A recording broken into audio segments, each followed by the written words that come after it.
When I was 18 years old, I published a newspaper story in the United States that got a great deal of attention, called An 18-Year-Old Looks Back on Life. I didn't see the irony of this title at the time, that I didn't have much life to look back on.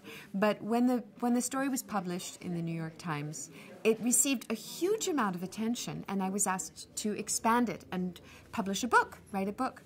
I was 18 years old at that point, and I was told that I must write this book very fast so that I would be younger than Françoise Sagan was when Bonjour Tristesse, which was the first book I ever read in French, was published.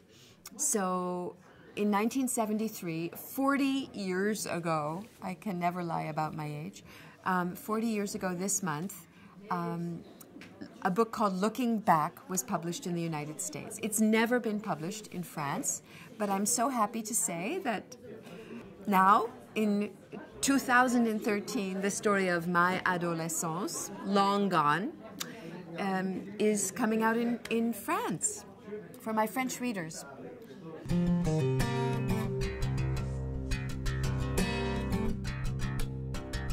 (1963). Fourth grade was the year of rationality, the calm before the storm. Boys still had cooties and dolls still tempted us. That year was the year I got my first Barbie. Perhaps they were produced earlier, but they didn't reach New Hampshire, where I lived, till late that fall. And the stores were always sold out. So at the close of our doll-playing careers, there was a sudden, dramatic switch in scale from lumpy, round-bellied Betsy Wetsies and stiff-legged little girl dolls to slim, curvy Barbie, just 11 inches tall, with a huge, expensive wardrobe that included a filmy black negligee and a mouth that made her look as if she just swallowed a lemon. Barbie wasn't just a toy, but a way of living that moved us suddenly from tea parties to dates with Ken at the soda shop.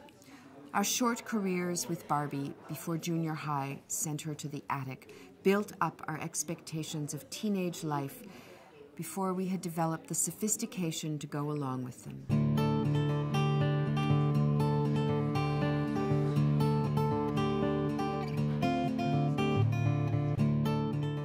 I can remember, just barely, a time when I didn't know who the Beatles were.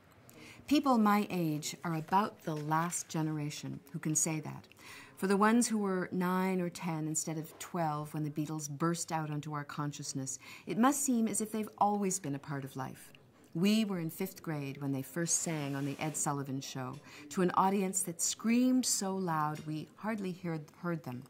I had no desire to scream or cry or throw jelly beans. An 8th grader would have been old enough to revert to childhood. But I was too young to act anything but old. Still, I remember that wonderful, shivery moment when I first experienced I Want to Hold Your Hand, and it seemed as if a new color had been invented.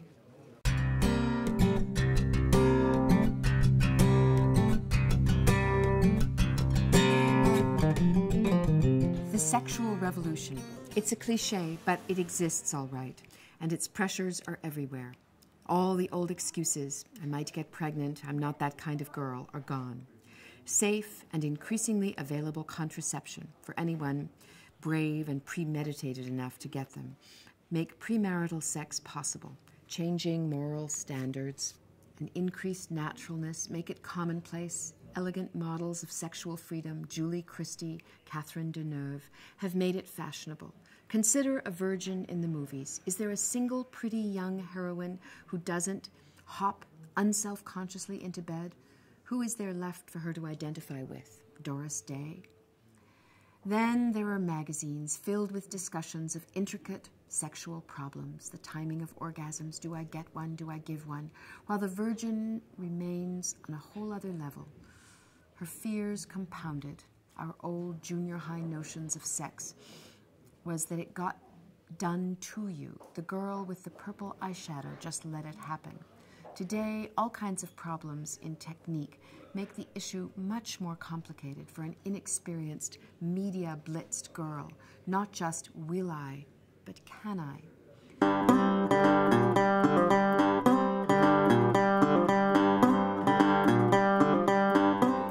It's the story of, I will not say it's the story of my life. I had to wait many more years before I felt able to tell about the difficult parts of my life, the truly difficult parts. And those parts I told in my book Et devant moi le monde, which was published a few years ago in France for the first time. But this is the book that I wrote when I was 18, experiencing many of those difficult things that I talked about in Et devant moi le monde. And if you read the book now, having read that other book, and knowing the circumstances under which it was written, namely, I had left college, I had left the world to live with the man who was, for 1 year of my life, my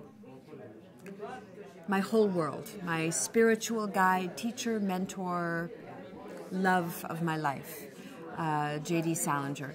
I wrote this book, Une adolescence, while I was living in his house. So I was living a very untypical adolescent life.